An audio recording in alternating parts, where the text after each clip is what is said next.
Hello everyone, welcome to English ESL Way with Mithika, and in today's lesson we are going to look at three modal verbs, that is will, shall and would. As usual, we'll first have a brief look at their formulation and then we'll go about to understand their usages. And I'm sure by the end of the lesson you will have a clear idea about when and how to use will, shall and would. So if you're ready, we can begin. Let's start with the formulation. Like all modal verbs, will, shall and would are always followed by the infinitive without to. Will do, shall do, would do, and they are same for all the pronouns. I will, she will, etc. They do not need auxiliaries.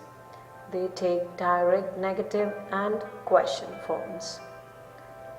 Say for will not, shorten to won't, would not, wouldn't, shall not or shan't. Say for will you, would you, shall we.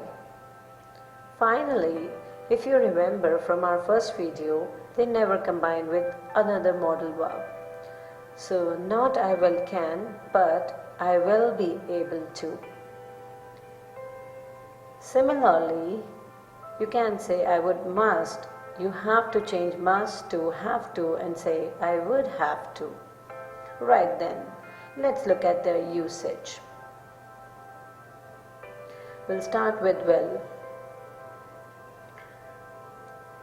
As you know, we use will to formulate future simple tense with all pronouns to say what we know or think about the future. For example, John will probably call you. If I have some time, we'll come and see you. Sue wants to speak to you.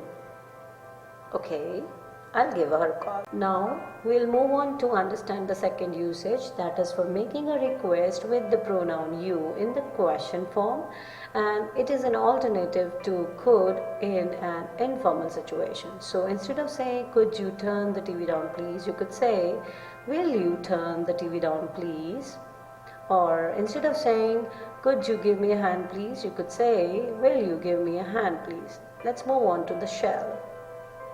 So we use shall for formulation of the future simple tense with the pronouns I and we.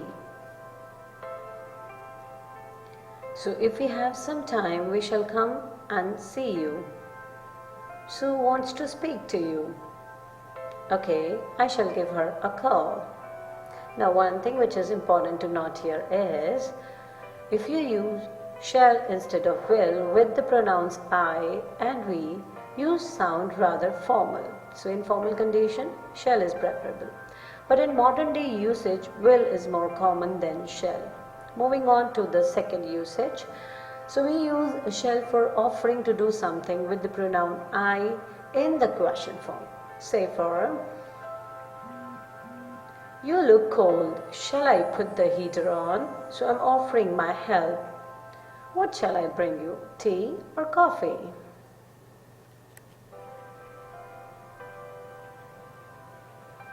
So the third use is for making a suggestion or asking for a suggestion with pronoun we in the question form.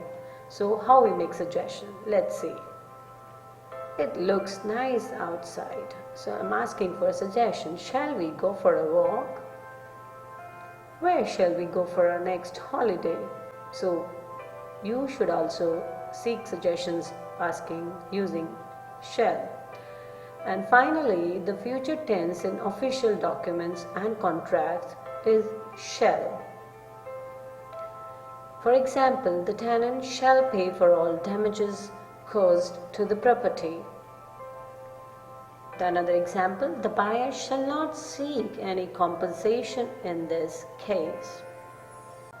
We'll understand the usage of would. The first usage of would is formulation of conditional to and conditional 3 sentences.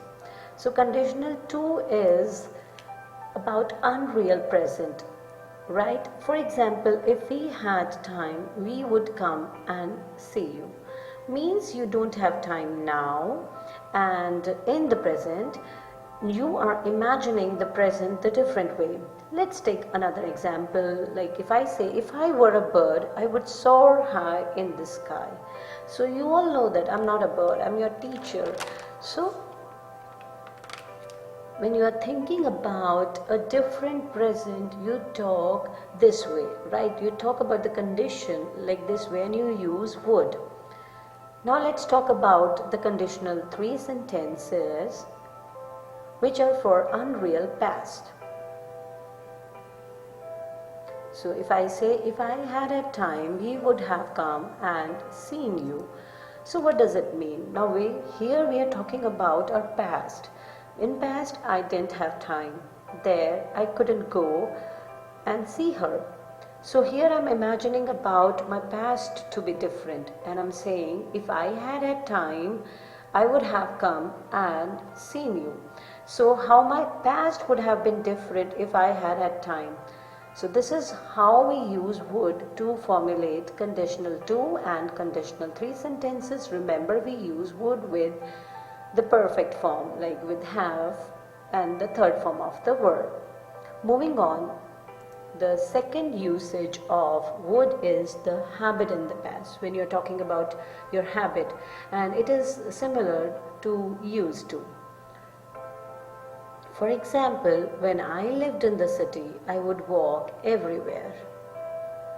Or when she was at school, she would play the guitar. We could also say when she was at school, she used to play the guitar every day.